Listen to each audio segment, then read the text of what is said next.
I'm making barbecue chicken pasta bake, and I am boiling noodles. And the noodles I am using are the pasta barilla, which is right here. You want to boil them a full 2 minutes under what they ask you to do, because gluten-free noodles absolutely fall apart when you put them in the oven. So I'm going to dump this. I need to grab some hot pads. What's cool is I'm going to use the same pan for everything, so I don't have to dirty a ton of dishes. Alright, so I'm going to dump this in here. Put this back on the stove. Shake the noodles out just a little bit.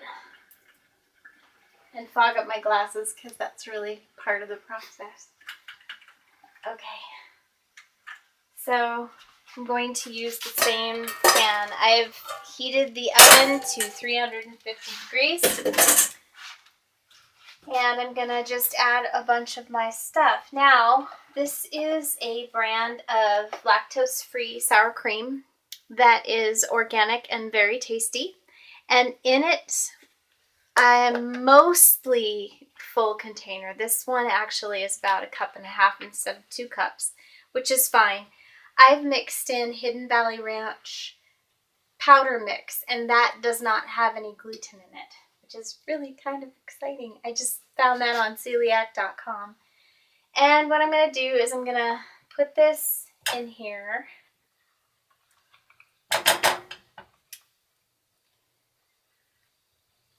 Anything you can do to cut corners, I am all for. So this is a Hidden Valley Ranch, which is perfect. Why not? I also do a lot of my own canning. So this is my own canning of rotisserie chicken that was left over from Costco. I just take it off the bones and I freeze and freeze and freeze until I have enough to can it. And this is rotisserie chicken that I've canned. And I'm going to put it in here. It's drained. And then this is a drained container, 14.5 ounces of diced tomatoes. And it's ready to go. I just drained it. That's all I did. You have to be kind of careful with some of this stuff, because if you don't like sweet things, this barbecue chicken pasta bake will get kind of sweet, and you don't want it to be sweet if you don't like sweet. And that brings me to my next thing. This is barbecue sauce. This is the original recipe of Sweet Baby Ray's. My son adores Sweet Baby Ray's, and Sweet Baby Ray's is right back here, and he loves it so much we have to buy it by the jug at Costco. It does not have any gluten in it, which is great, and it also doesn't have any soy in it. He is allergic to soy, and my daughter has a red dye allergy, and it has none of that in there either, so just pour that in there. It's going to be a hot mess until I mix it all together, so bear with me. It's going to look really, really ugly.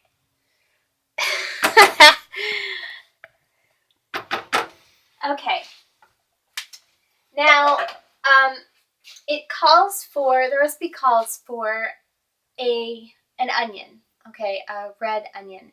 And we all know that onions make you sob, and again, anything to do to cut time is great. I have found these dehydrated onions that are in little minces. Now, I have dehydrated onions before, and I have used them in recipes, but mine are in rings. So I like this because they're diced, and it's ready to go. You're going to use about 1/4 of what the recipe calls for if you're going to use dehydrated, because this flavor is super concentrated when you dehydrate. So this is about, I'd probably say maybe a couple tablespoons worth. And then we're going to mix it. Mix all these flavors in together. Get all the pasta as coated as you possibly can.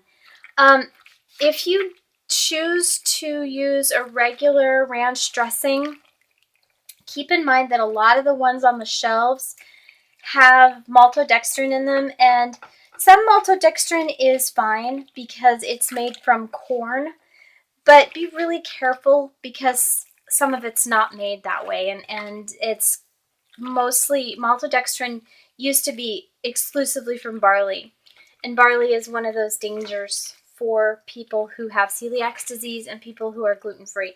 If you just have a wheat allergy, it's not an issue. So this is getting all stirred through, and the chicken's getting broken up. It smells pretty good. I wish I had smell-o-vision, otherwise, you know, you guys are going to have to go on my nose. The other thing is, if you use a regular ranch dressing, like a bottled ranch dressing, keep in mind that those are mostly pretty sweet.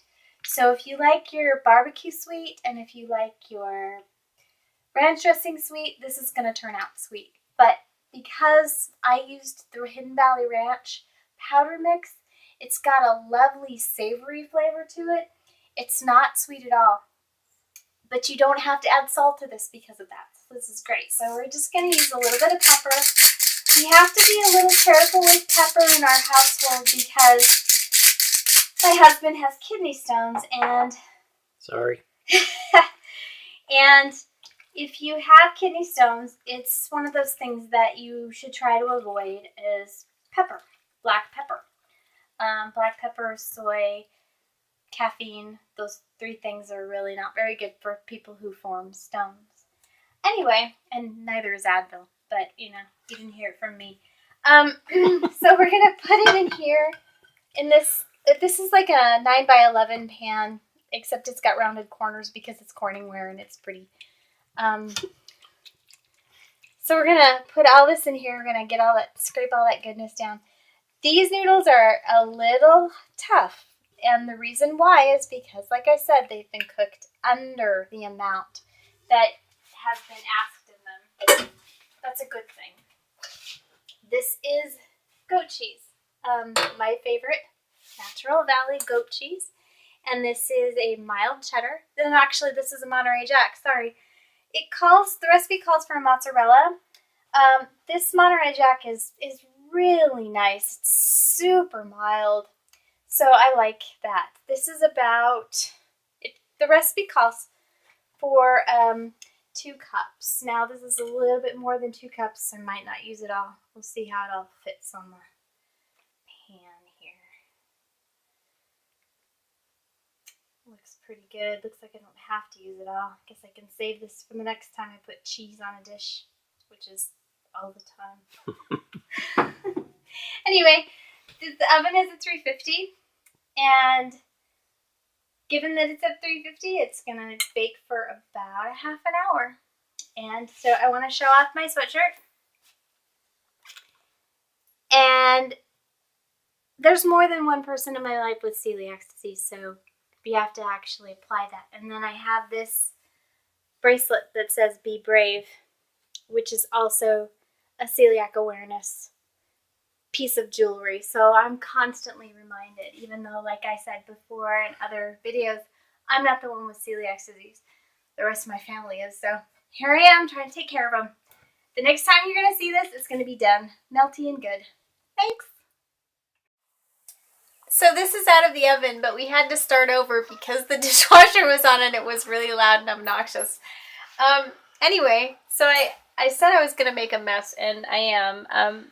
This is what the goat cheese looks like melted. It's not the same as cow dairy. It's not going to be that stringy stuff that cow dairy will do, but it tastes fantastic. So again, let the looks go out the door when it comes to gluten-free. You're going to eat it and you're not going to get sick, and that's the most important thing. Yeah, anyway, it tastes good. It tastes good. Anyway, Don't I'm going to forget make that a huge mess doing this, and I just know it. So I'm just going to move this over as best as I can. Woo! But There it goes. There it goes. All over the place. Because I'm talented like that. Even though we did cook the pasta under, it's still falling apart a little bit. So keep that in mind when you're cooking gluten-free pasta. It's just not going to behave the same way as wheat pasta. It smells really great, and I'm going to have the husband eat it. My favorite part. Standing right here, and Okay, hold on. Now he's gonna stick it in his mouth here. Okay, he's gonna give his review. Mm-hmm. Yeah, it's like it's a tangy aftertaste. It caught me off guard. It's kind of a sweet barbecue taste. But is it too sweet? Not for me. Okay. And our daughter doesn't like spicy barbecue, so I think this is perfect for her. It's just a little sweet. It's not like the ranch dressing from a bottle sweet. That's really sweet. This is a little bit different because I used the powder stuff from Hidden Valley Ranch. Anyway, so here's dinner. We're having this for dinner tonight. I hope everybody likes it. Bye!